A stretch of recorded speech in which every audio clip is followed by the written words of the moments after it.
Good afternoon and welcome. Welcome indeed to another edition of the Mark Moses Show. Beautiful center here on. We're always guessing on the Anidjar and Levine accident. Control your life. Call them today. 1-800-747-FREE 73733. I also want to thank my other great sponsor, Walk On Sports Bistreaux in Vieira, home of the $5 Tito's all day, every day at Walk On's Vieira. And we've signed it this morning. My NFL Draft Watch Party will be going on next Thursday. That is for, I believe, 8 to 10 p.m. for the first round. We will get into that later after we talk to this.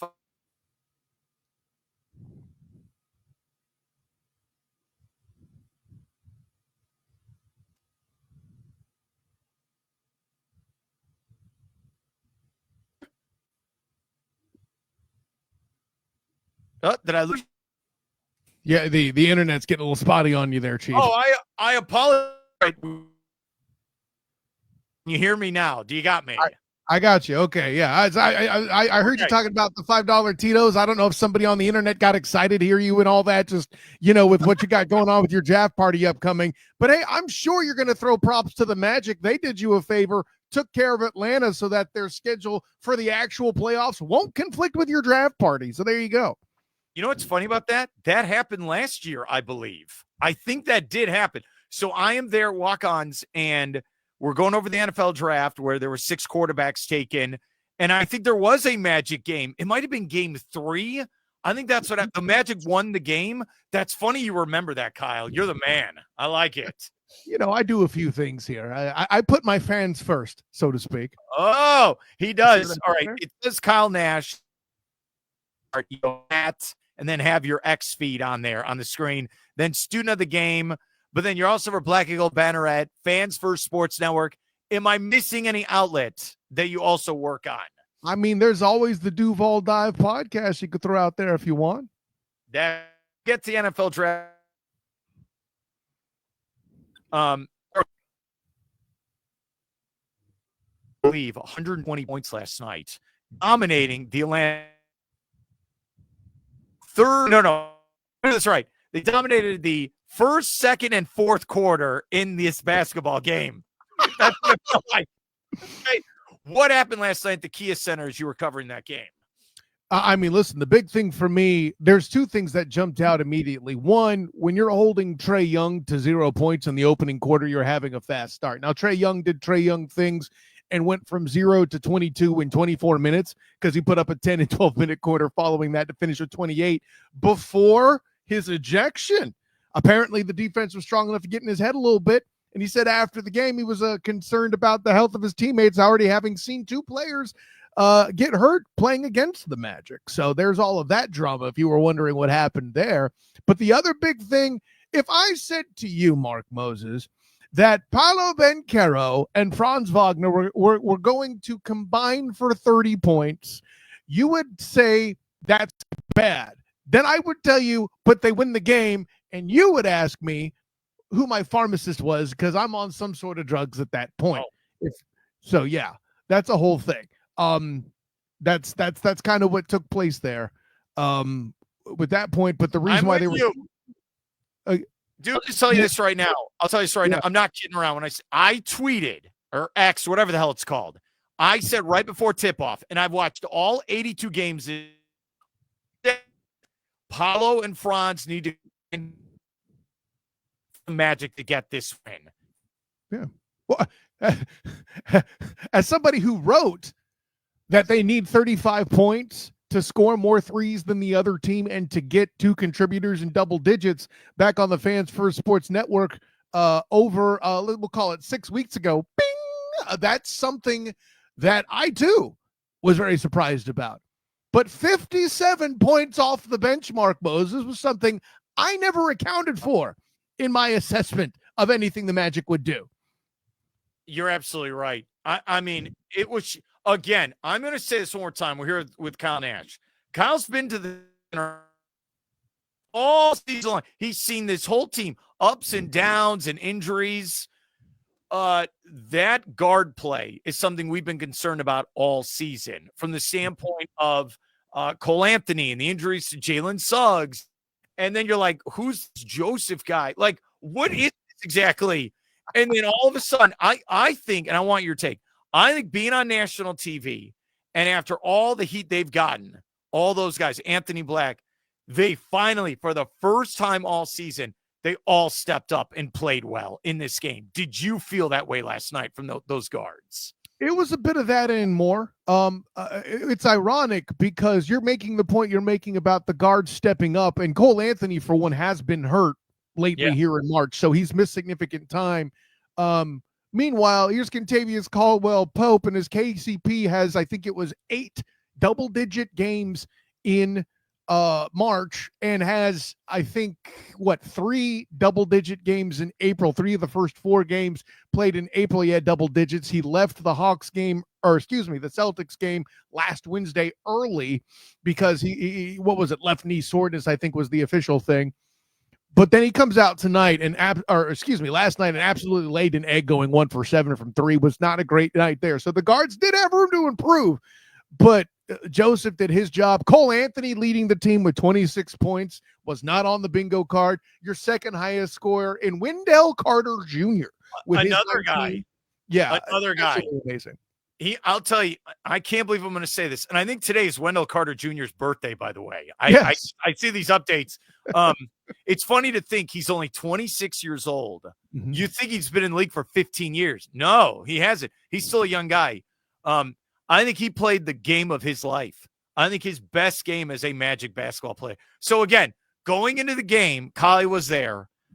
Okay, Paolo would have 19. Franz really didn't do much in the scoring if you really look at it. So your big guys were Anthony Black had 7 shots he scored. You said Cole Anthony 26. Wendell Carter Jr. had big plays. What?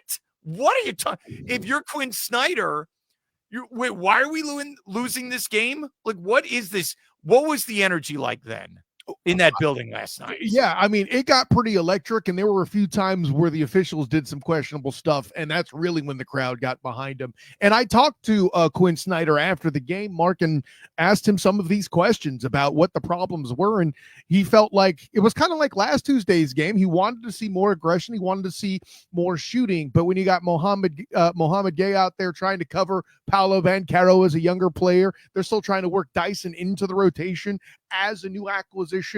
To their credit, they did slow Paolo Banchero and Franz Wagner. Again, combining for only 30 points total. Wendell Carter Jr. put up more points total than Paolo and did a better job hitting from 3, making his only attempt for the night, right? So all of that to say, by the way, was hobbled a bit in the second quarter, about 6 minutes left with, he got up, he fell awkwardly. I think he just bumped knees with somebody, but he played through it. And I felt like Trae Young was attacking him for a bit in the third quarter as he was kind of getting through that. That's how he had 12 points in that quarter. But at the end of the day, to your point, slowing or attempting to stop Paolo is going to be any team's goal.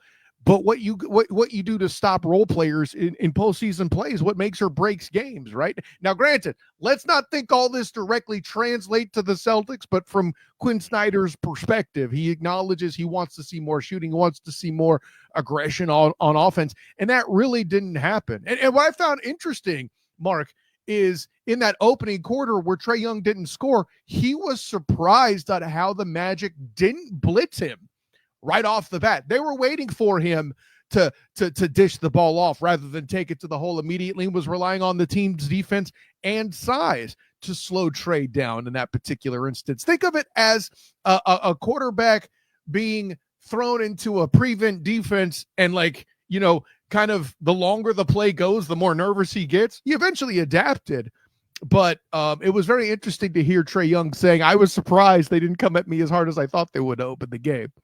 Oh, well, he thinks highly of himself. That's what that answer is right there. We're here with Kyle Nash, recapping the Magic big win last night.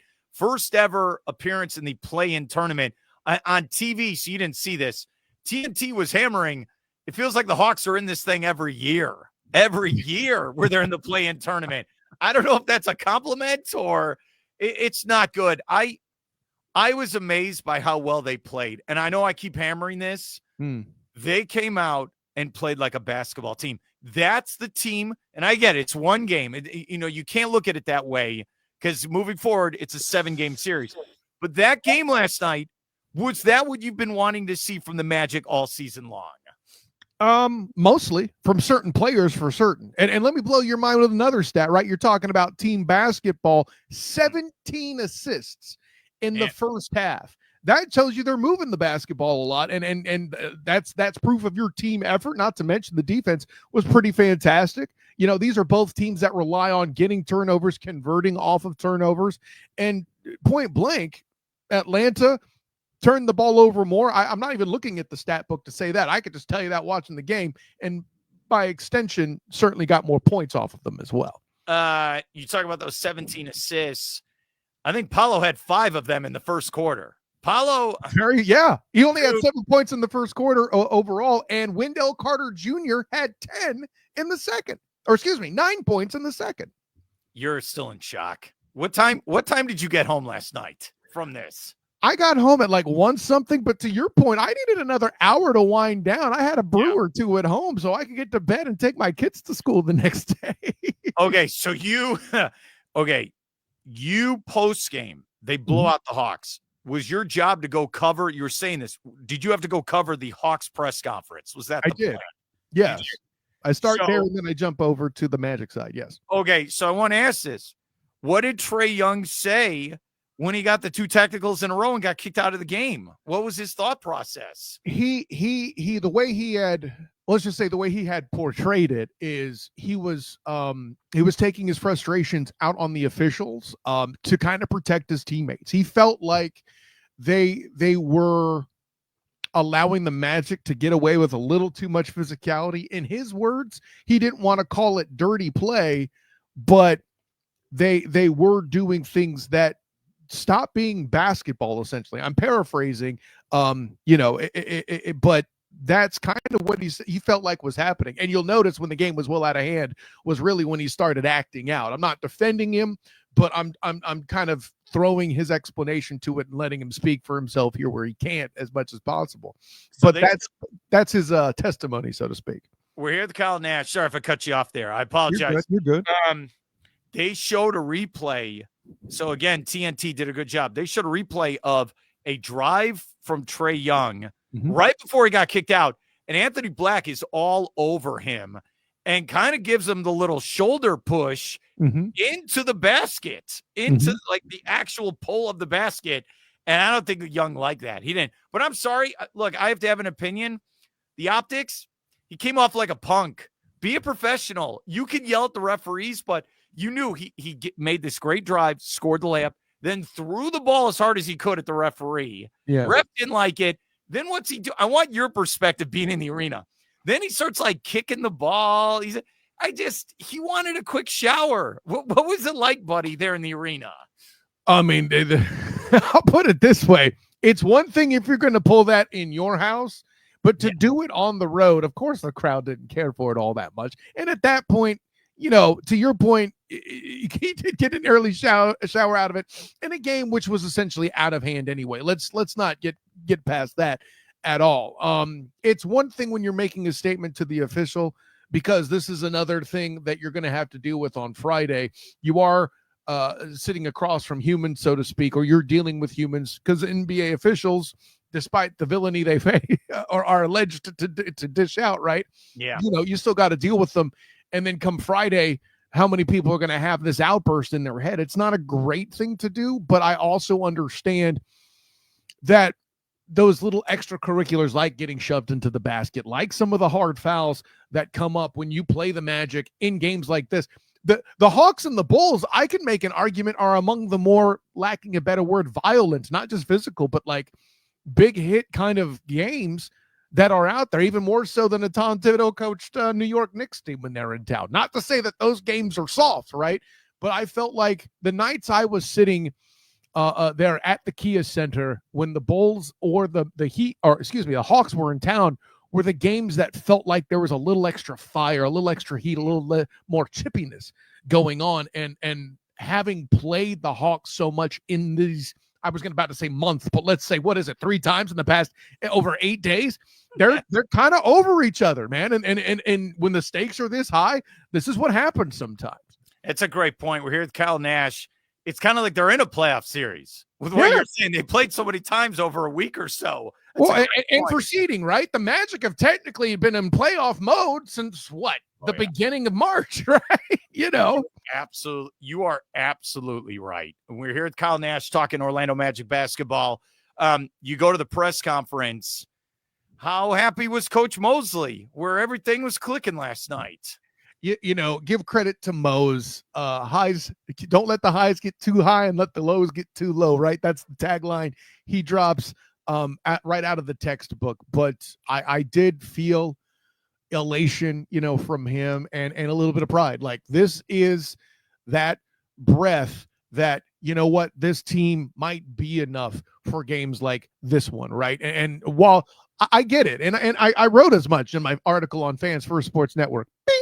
Bing. Where I had to do it. Hey, I'm glad it's contagious. No, but the thing I wrote was this home field or home court advantage that they got wasn't the one they were talking about back in media day and in October out there, right? But this hosting and them coming out in a game with stakes, sure, it wasn't win or go home, but let's be honest, not winning this game would have been a real damage to the psyche of the team, in my opinion, in a very winnable contest like this, where you're outsizing people. They're throwing rookies at you in the starting lineup to stop your star. You have to win this basketball game. And they shot for them at a pretty good clip beyond Wendell Carter Jr. from 3. And if Kentavious Caldwell-Pope. Get it, dude. Look, I understand. There's too many names. That's why I get it, dude. It's the 3-word thing, like KCP and WCJ and just all of it. But the punchline, if Kenny shoots better, that's when you have a perfect Magic basketball performance, in my opinion. Okay, when I look at last night, and yes, the Magic won 120-95, 25-point win. Right. And by the way, on national TV, because usually the Magic put up a stinker when they're on national TV. I'm glad you said that. That's correct. Yes. Don't forget this. This is very key. 120 points. All right, here what it was. Great first quarter, 30-plus points. Right. Great second quarter, 30 points or so. Okay. Fourth quarter, fantastic. Game's over. Third quarter, they played like trash. And I think there were adjustments by the Hawks. Give them credit. Trae Young, you said this earlier. He put up a fight. Double digits that third corner. This is my thing moving forward, and I want your thoughts, Kyle Nash. They were great. Boston's the defending champion, and I was thinking about this morning. Over the last 4 years or so, they haven't lost many playoff series. They've made deep playoff runs, been to the finals twice, won a championship. You can't play good for 3 quarters. You got to put the 4 quarters together. I know this is cliche, but when I saw the third quarter and they're kind of like, la, la, la, Boston's going to come out and hammer them. What do you think of the performance last night and how you translate it to the Boston series? I remind the bench and the role players what they can do when they're at their best. That's the lead. I don't expect 57 points off the bench against Boston. I just don't. No. And you shouldn't. Okay, let's be clear. But I think the thing that leaps out to me, you mentioned that third quarter, and in this particular instance, I don't normally pick on Jamal Mosley, and I'm not picking on him, but I do have questions. I mentioned Wendell Carter Jr. getting banged up a bit.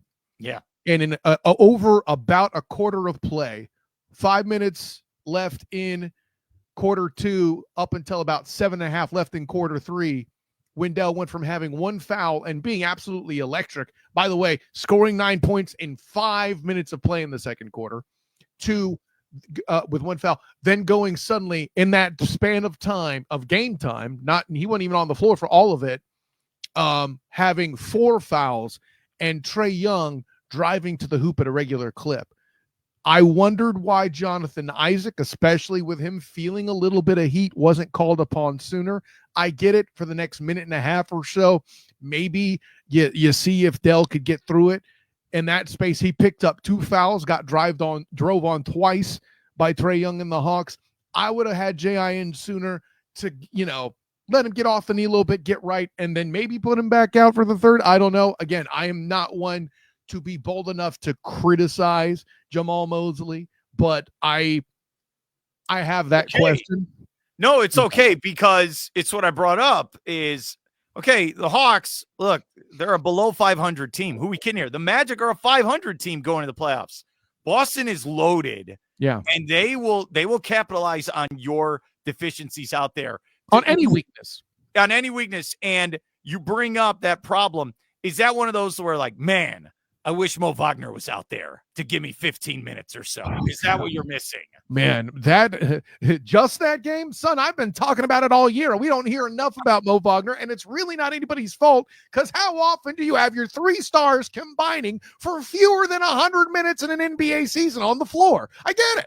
But, yeah, I'm with you, man. That German Hammer presence would have been nice, you know. Yeah, he was there. He was there last night. I'm with you, Kyle. Yeah. He would have been big. It was a great win last night. Mm-hmm. I think it's the best win of the season. It puts in perspective my thoughts when we started the season. I told you I want 50-plus wins and a top 4 seed. I felt like this season's been a disappointment because of the injuries, which you brought up. Right. I feel like last night was a little glimmer of that's the team we were supposed to see. Like, this is not a 7 seed. They're not. Don't treat them like a 7 seed. Do you feel that way, Kyle? I do. And let me make this statement. Do you feel like at some point the Magic top 4 teams top 4 players missed extended time? Yes, I'm putting Mo Wagner as one of the top 4 players in my opinion. Okay.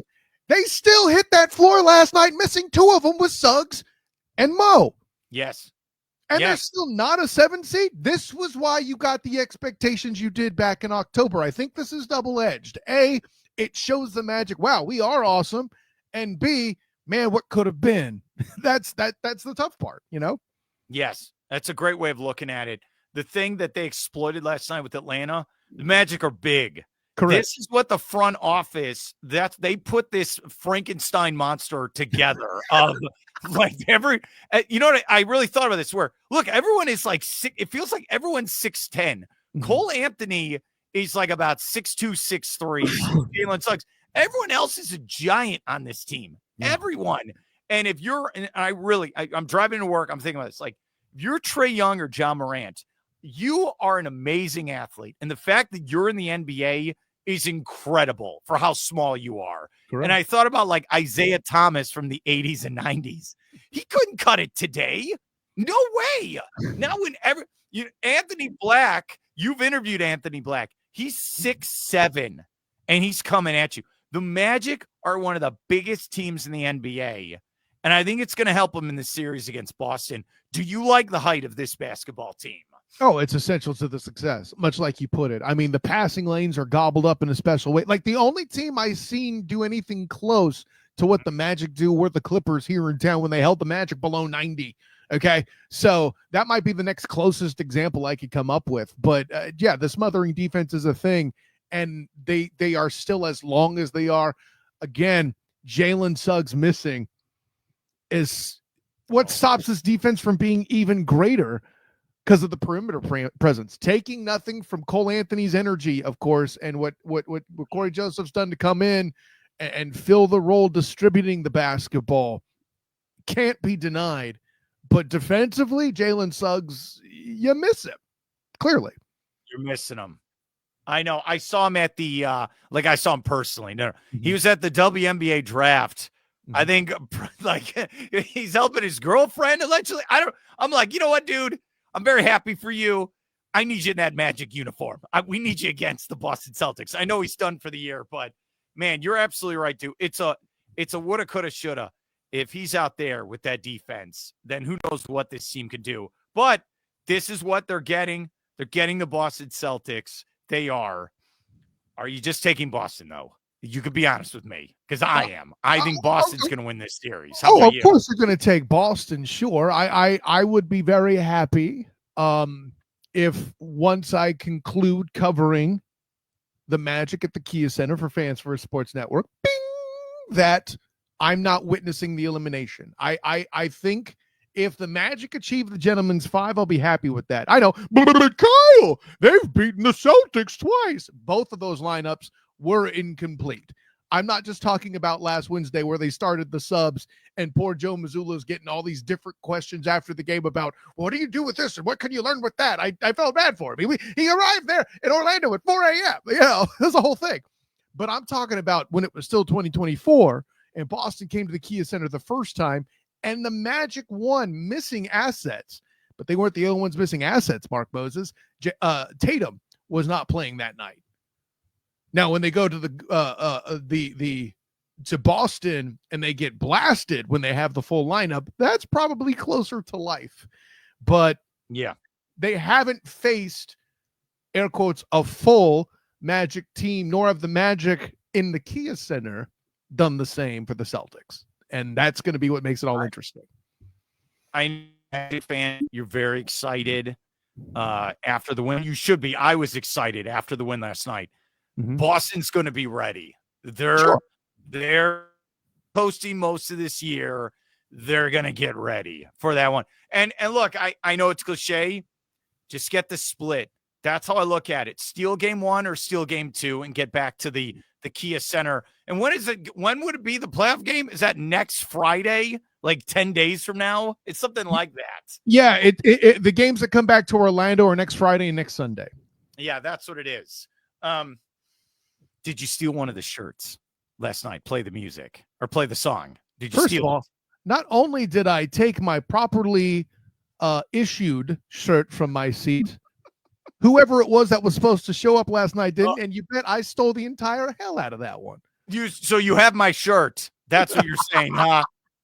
That's what you're doing. I couldn't look. I felt so bad. I was supposed to go, but I've been like working like crazy. I was at a press conference earlier in the day. Now I'm giving you my official press conference answer. That's what it was. I've been eating Passover food for the last 4 or 5 days. My body is just falling apart. I was like, I can't. I'm sorry. Don't let Coach Mosley know this. I could make it. There's no way. So You have my shirt. I better get that shirt from you. That's what it is. At this. Okay, hey, listen, I enjoyed my Passover too, man. I still got some of my grab bag plate there over there in the fridge. So you're okay. I see what's going on. You're a better man than me. You could do this and you could do that. I get it. I am. I even have my 49er yarmulke somewhere around here. Let's go, Mark. I did not know this. That is awesome. I don't have. My brother got me a White Sox one once. I have that. Ooh, you have the NFL one. I might have to work on this. I've never. Yeah. I was the best man in a Jewish wedding, and they hooked me up. What can I say, man? Yeah, I like where this story is going. I'm gonna have to work on this. Yeah. So yeah, that was exciting last night. I'm sorry I wasn't there. I feel bad. How many years have you been going to that arena to cover the Magic now? This is my second full season doing it. I had been for games here and there in the past. But yeah, this is year 2 in full coverage of the Magic. And I can now say that I've officially covered more postseason NBA games than NFL games. I don't know if that's good or bad to say out loud. I don't. You've done I'm still calculating. I'm asking for help. I'm phoning a friend on this one. Is that good or bad? I don't know, but it is. I just feel like, and we'll go to the NFL real quick. I've been going to that stadium since 2013, and I know the building was built a couple years before that. Right. A lot of bad basketball, a lot of bad teams, and I really like the idea that I remember the day they traded Aaron Gordon, Nick Vucevic, and Fournier. They traded that core, and they said we're starting over, and then they drafted Franz, and they drafted Cole Anthony and Paolo Banchero. And I've said this to Jeff Weltman, like, hey, you put this whole team together, like every piece of it now, all of it from nothing, step one to now. Do you feel that way as well, where it's like, hey, it's finally, they're starting to turn the corner. They got some stars. Here we go. This is exciting moving forward, Kyle. It certainly is. And I think the only downside, air quotes, or challenge that Magic fans are finding in Weltman's approach so far is when he essentially kind of, I'm going to say this, it's going to sound more harsh than I mean for it to, but he kind of gave up on the season, and the evidence of that was at the trade deadline when they didn't acquire any additional shooting power, so to speak. And I know the public excuse was that they didn't want to get hoodwinked and bamboozled on the deal. And while that's noble, reports out there are saying that the Magic didn't make all that many calls, if any. So I'm not sure how much reality there is in the effort that the Magic put out. But to get a shooter in the offseason, this is how you know there's no confidence in the Magic in the playoffs, by the way. We're already talking offseason. Yeah. But that shooting, talk about cliches. The Magic needs shooting. There's a cliche, Mark Moses. And most assuredly, they need to get that not only in the draft, but I think a free agent star needs to be brought in. Somebody else who could create their own shot. Well, they gave KCP $20 million this year to shoot the basketball. I mean, but I get it. I understand. Here's what's funny. If the Magic front office would have known Dallas was shopping Luka, I would have. I'm not kidding around. That's why that trade is so terrible. Mm-hmm. Like if I'm the front office of the Magic, I'll be like, oh, Luka's available, huh? Interesting. I'd be like, okay, I'll give you 10 first-round picks, Jalen Suggs, Kyle Nash's family. I would have thrown everything. Do you want the UCF basketball team? We'll throw them in as well. Like, hey, listen, taking Darius Johnson's a bridge too far. Yeah. You know what I mean? I think every NBA team was like, what? Wait, what are you talking about? This guy's available? What do you mean? And I like, by the way, the GM, the Nico guy, he doubled down the other day. He sure did. Yeah. It's a great move. Great move, huh? Okay. All right. Can you imagine if they get booted out of the play-in? Yeah. Look, they were in the finals last year. See, it's been since, what was it? Happened around the Super Bowl week. So it's been a minute here. February, yeah. My statement, I want you to give yours as well. Mm-hmm. I think ownership said we don't want to pay Luka $350 million.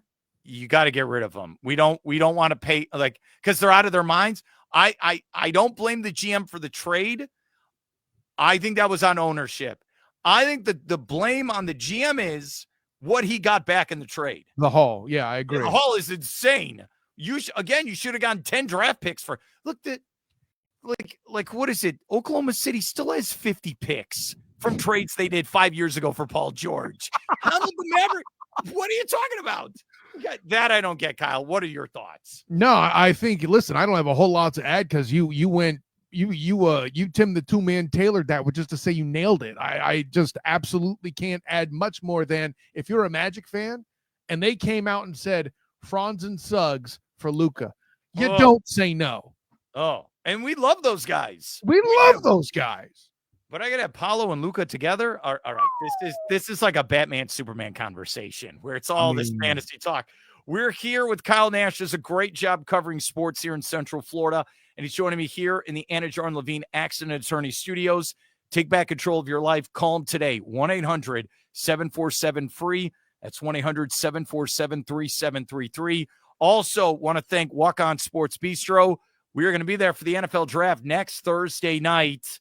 Here's the game I play, Kyle. Yes. So I make it very interactive, bingo style. Nice. First 10 picks.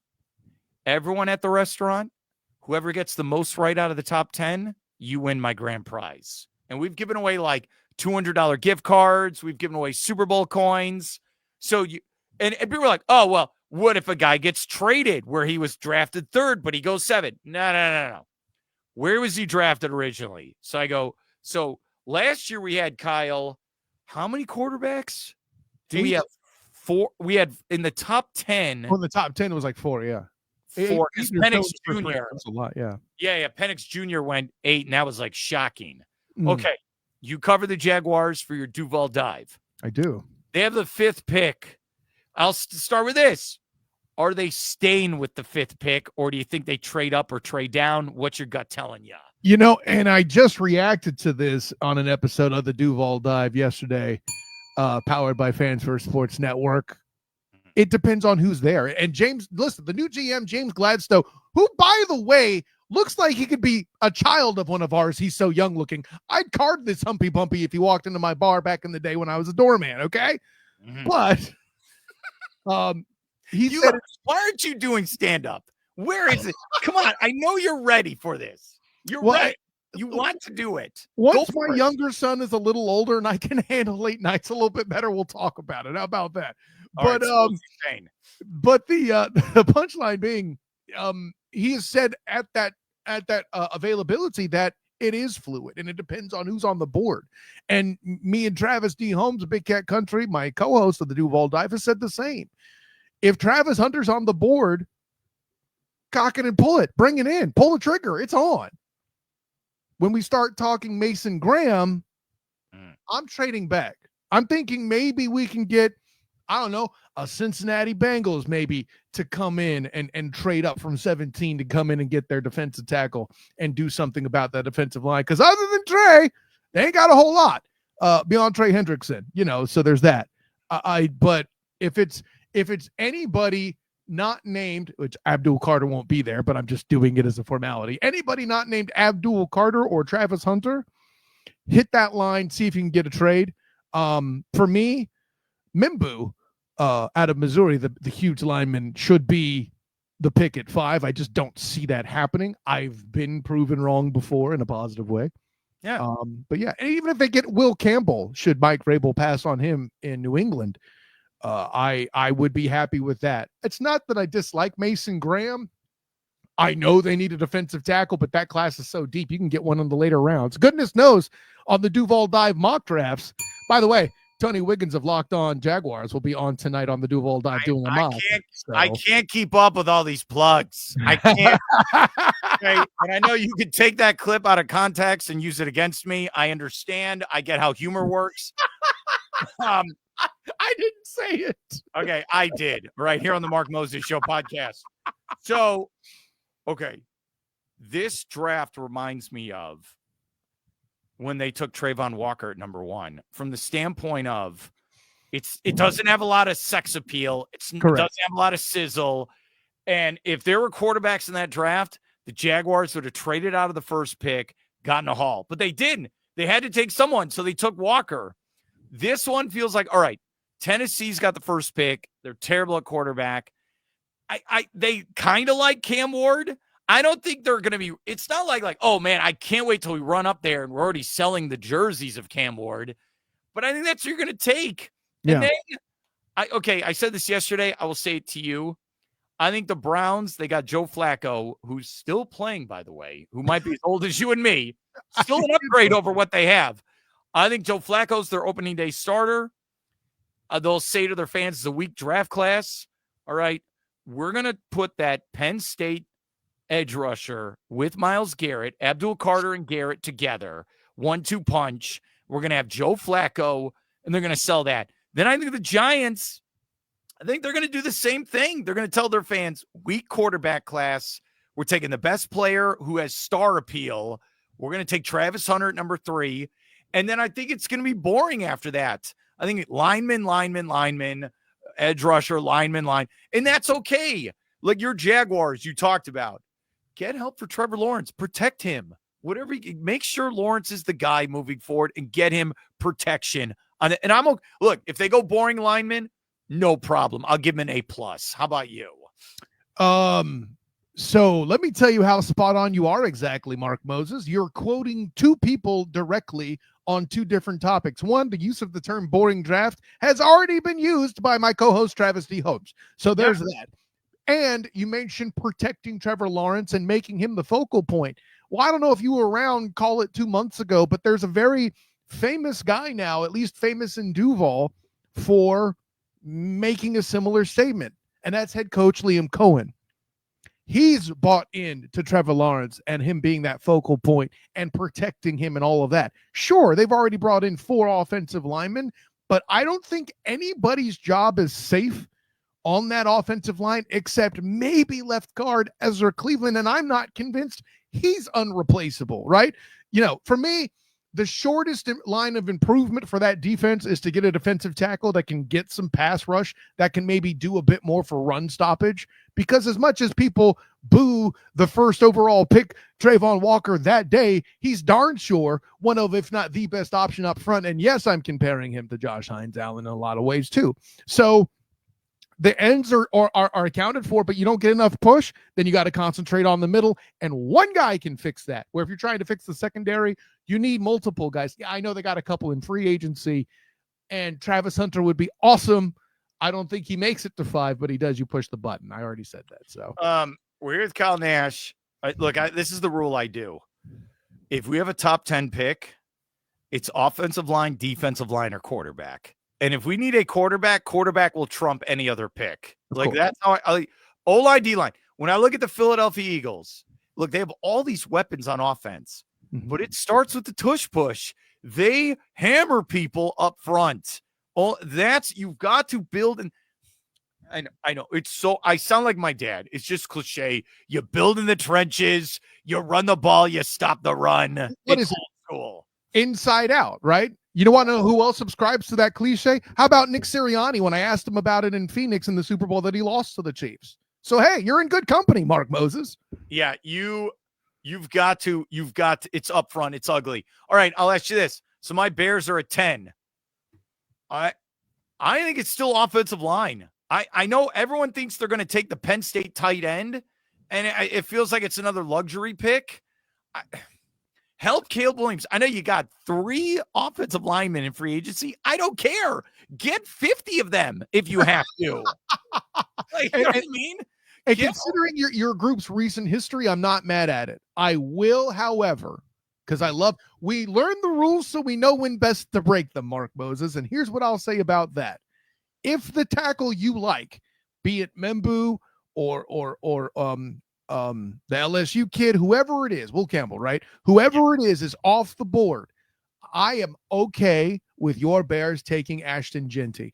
Get some other element of the game to take some of the pressure of what you got going on there with Caleb at the quarterback position. That's perfectly fine. I don't know how good a run blocker Ashton Genty is. Not many of the running backs in this draft are. But at this point, if you have other weapons that you could use to make a defense think twice before pinning their ears back in the trenches, that's just as good to me. My expectations for next year, and I know it's delusional every offseason, is to win the division next year. I'm not kidding around. I have seen Minnesota. They choked down the stretch. Now they're going to go with a rookie quarterback who's never played before, never started a game. You don't know how he's going to be. I think the Packers took a step back with Jordan Love this year. And look, the Lions are a great team, but they can't win. When it mattered 2 years in a row in the playoff, they can't win. They can't. They've hit their ceiling. I'm sorry. And by the way, we took their mastermind on offense. We took Ben Johnson. That part's true. I listen. First of all, I appreciate you landing that haul. Let's not be clear. By the way, I expect a Christmas card to Trent Baalke because him still being president in Jacksonville helped make that happen. Let's be clear. That's right. You're damn right it is. And additionally, be careful writing off the Lions because if they had fewer defensive injuries, I'm pretty sure they called your dad up to play some corner. I'm just saying. Yeah. So, you know. Yeah, well, you know what? The Commanders just scored again. So I don't care what the excuses are. Okay? And then it's so bad. Commanders destroyed them. And then Commanders go to Philly and they get destroyed. Yeah. So who knows? Okay, I'll just show you this, right? Show and tell time. I bought this in Charlottesville, Virginia in 2010. It has been on me for 15 years. It's the only team, I can't stress this enough. It is the only team where I can't, like, they're like, Mark, you could cover the team professionally. No, I'm too much of a homer. It's the only team I can't do it. I'm too invested in the team as a fan. It's the only thing I keep from my youth. I can't do it, buddy. I can't. Is there a team for you where you feel that way, where that's your team you grew up rooting for, and it's like you're just going to be a homer for them? I will say the one thing that's closest to that. It was put to the test when my first video interview was with Seattle Seahawk Richard Sherman, fresh off of the Crabtree incident. When I could stare him down and stay neutral, I knew I was all right. But for me, when I was younger, I was at that point with those, I think it's 90, I forget the year, 96, but that Suns team that had a real good shot at eliminating the Bulls. Barkley, 93. Ainge, Marley. Yeah, 93. Thank you. Barley, the victims of Paxson for 3. That's probably the better way to put it. If there was a team I was a ride or die for, it was that group. Okay, I'll tell you this story. I know we're going long. I appreciate coming on. So in 93, I was 11 years old during that NBA Finals. And I'm not a young buck either. This is the problem. So my sister, I think my sister was in high school. I was whatever, at a 5th, 6th grade, whatever it was. She's like, hey, Mark, let's go downtown. And the Suns are staying at the Westin Hotel. We'll go there. Look, we might have skipped school. Who knows what? I can't remember those details. I will confirm nor deny. Yeah. So she's like, let's go downtown and we'll stand outside the Westin Hotel and we'll wait for the Phoenix Suns to show up. So we waited outside. The team came out. I was 11 years old. I got Charles Barkley's autograph. We met Danny Ainge, Oliver Miller. My sister was in love with Thunder Dan Marley. Who wasn't? What's the coach's name? Westphal, who passed away a couple years ago. He actually played for the Suns as well when they went to the NBA Finals. Mm-hmm. We met him. That was one of the coolest things we ever did. So it's funny you bring up that 93. So I met the 93 team, and I had to go to the bathroom. This is the most random 90s thing part of this story. I had to go to the bathroom inside. I go inside. We meet hanging with Mr. Cooper, Mark Curry, for some reason, because he's there. So random. So we met him. So I think of I say this to my sister all the time.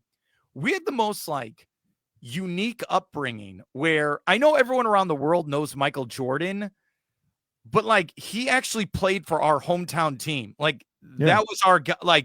So we would do this it's kind of funny now where the Magic, you have the practice facility and if you're a Magic fan, you could probably stand outside, maybe get their autograph of Cole Anthony or, Paolo Banchero. So when we were growing up, Kyle, we'd go to the Berto Center. And I know you saw this in The Last Dance. Everyone saw the documentary. So it's in Northbrook, which is a suburb of Chicago. So my sister and I would drive up there and we'd stand outside the front gate and we'd wait for so we saw Tony Kukoc and Scottie Pippen. And I don't know if we ever saw Jordan. He probably had his bat cave way of getting out of there so no one could see him. But so it's my childhood is so weird where it's oh yeah, the Bulls. Oh, do you have when I was in high school, it's oh, you're gonna have a party in June? Sorry, we have that reserved for the celebration at Grant Park. And you can't. Sorry. Oh, your quinceañera, your bar mitzvah. No, I'm sorry. You got to cancel it. Move it to July. Bulls have their parade. That's what it was like me growing up. Am I a jerk? Am I wearing red today? I am, in honor of that story. That's right. On that, I shan't front. Hey, listen, if you dropped Cedric Ceballos in there somewhere in your son's breakdown, that would have been perfect. Met him. We just need him. Yeah. Oliver Miller. That was a great team. Great. And you know who else was on that team? And my brother actually had the shoes, the Converse. Kevin Johnson was on that team. Of course. I should have thought of that. Yeah. Oh, yeah. He was great. All right. So we'll end with this. And I appreciate coming on. Can't stress this enough. You do a great job. Multiple outlets. Student of the game. Fans First Sports Network. He's Kyle Nash. Okay. If you're a Jaguars fan, every year it feels like we're in the draft lottery. Every year. I don't I see you and I see all these other Jaguar insiders and I'm just where's the breaking point? You're just I can't. Just please something. Give me hope. How do you do it? It's easier this offseason than it's been in others previous. I'll give you that, Mark Moses. And I can start with this. Trent Baalke is gone. The healing can begin. I don't care how terrible Liam Cohen, James Gladstone, and Tony Pacelli may all do with their first years at their respective positions of head coach, general manager, and executive vice president. Trent Baalke is gone. The healing can begin. And I know you're noticing as you're watching this, I have my 49ers cap on, the team for whom I'm actually a fan of, rather than just covering the Jags. But I've seen Trent Baalke ruin 2 franchises, okay? I am uniquely qualified at knowing that the healing can begin at this point. I told you this when it happened with Liam Cohen. I think there's a scenario. If Balky would have made a hire, I think he's still the GM. I know that's crazy to say. Remember, Cohen goes there, then I think leaves, like does the interview, leaves, and then I think he was the force that got rid of Balky. I just like, because then they hired, so they get rid of Balky, hire Cohen, and then they go hire a GM. It was bizarre. You know what? It was so Jaguars. I put my hands up. Not only do you have precedent in Byron Leftwich being repelled by Balky's presence the previous go round with hires, right? With the thing that brought Doug Peterson into the room. Let's just say it's the worst kept secret for that process with Liam Cohen. Sure, he flatly denied it when asked at his introductory press conference, but what's he going to do? Say, oh yeah, dude, I booted that guy like I had a shoe 5 sizes too big on my foot. Let's go. No, it's not what's going to happen. Liam Cohen's a nice guy. And remember, he was going to go back to Tampa Bay. Correct. He did the interview. Then he's like, nah, bro, I'm going to go back and help Baker Mayfield and blah, blah, blah. And then didn't inform them at first that he was going to go to Jacksonville. There's some conflicting information out there, depending on who you ask, but a couple factors that are seen as facts, regardless of who's reporting them, is at some point Tampa came to him asking him to sign a deal to not seek promotion, which is essentially what he was doing. And at some point, the Jags hit him up. So what made it look weird was he had some sort of a doctor's appointment for his kid in the area, which turns out to be legit for all the people out there that question that. Like, his wife took to Twitter and like, it was a whole thing. But at some point in there, he after or around that kid's appointment, he stepped over to talk to the Jags under, you know, I not cloak of darkness because it was during the day, but you get it, you know, and then went back to the Bucks and tried to inform people as soon as they could, but simply put, because he wasn't in town, people weren't picking up, and there was a whole thing. And who he talked to when is a whole question. It's not as cut and dry as you know, Liam Cohen said, it's not exactly what happened, but there are a lot of machinations, and I don't believe either side was a good faith participant. The parody skit would be like, you're at the doctor's office, and the doctor's like, I got to say something. We have the test back. We have to give you this important information about your son. He'd be like, whoa. Jaguars are on line 1. Give me about 5 minutes. Honey, can you handle this? I got business. I got to take this call. It's Shad Khan. He wants me to get on that party boat back to New Orleans. Let's go. So if you're the Buccaneers, I think they've had a new offensive coordinator every year for four or 5 years in a row. Every year, a new offensive coordinator. I'm not kidding. Every time. Hey, but people question me when I defend Todd Bowles. It's a whole thing, Mark Moses. Every year. You're Baker Mayfield. Every year. All right, here's the offense we're going to run. No. Well, the last guy, he's not here. Trust me, I'll be here long term. Nope, got to go. Sorry, Carolina Panthers on line 2. So, what's it called? His name is Kyle Nash. We went an hour. Always appreciate coming on. And you do great coverage covering the Magic, especially right now. Follow him on the Twitter X for the latest. Magic will play. It's Sunday, right? The upcoming game in Boston is on Sunday, correct? Then it's Wednesday. They go all the way to Wednesday. It's Sunday, Easter Sunday. Yeah. Then they get 2 days off Wednesday. But then the Magic get Friday and I think Sunday. Correct. Something like that. Yeah. Well, yeah. And by the way, I hate Boston. I'm sick of where, there's a 20-part series on HBO about how great the Celtics are. Don't get me started with Bill Simmons and that whole thing where he tried to call out the Orlando media with Josh Lowe. That was just completely misguided. We don't have to have that conversation. You're already an hour in. No, and then Netflix has documentary on the Red Sox. Or just stop it. Stop it. There are other sports cities. Okay, I get it. They win all the time. I understand. Kyle Nash, my man, thanks for your help. Have a great day. All right, buddy. An honor, joy, and privilege, Mark Moses. A lot of fun. If I didn't have to do live reactions on the Duval Dive, I might have met up with you at Walk-Ons at your event there. So the people at large need to make sure they check that out there. But listen, man, until next time, brother, class dismissed. Great stuff. Always love talking to that fine gentleman. He was joining us live here on the Mark Moses Show podcast. And yes, we are broadcasting from the Anidjar and Levine Accident Attorney Studios. Take back control of your life. Call them today, 1-800-747-FREE. That's 1-800-747-3733. Anidjar and Levine, accident attorneys. That's right. Also, Walk On Sports Bistreaux, another great podcast partner of the show, home of the $5 Tito's all day, every day at Walk On's Vieira. We'll be there next Thursday for our NFL Draft Watch Party, but we're not there yet. Have a great day. I'll see you tomorrow right here on the Mark Moses Show.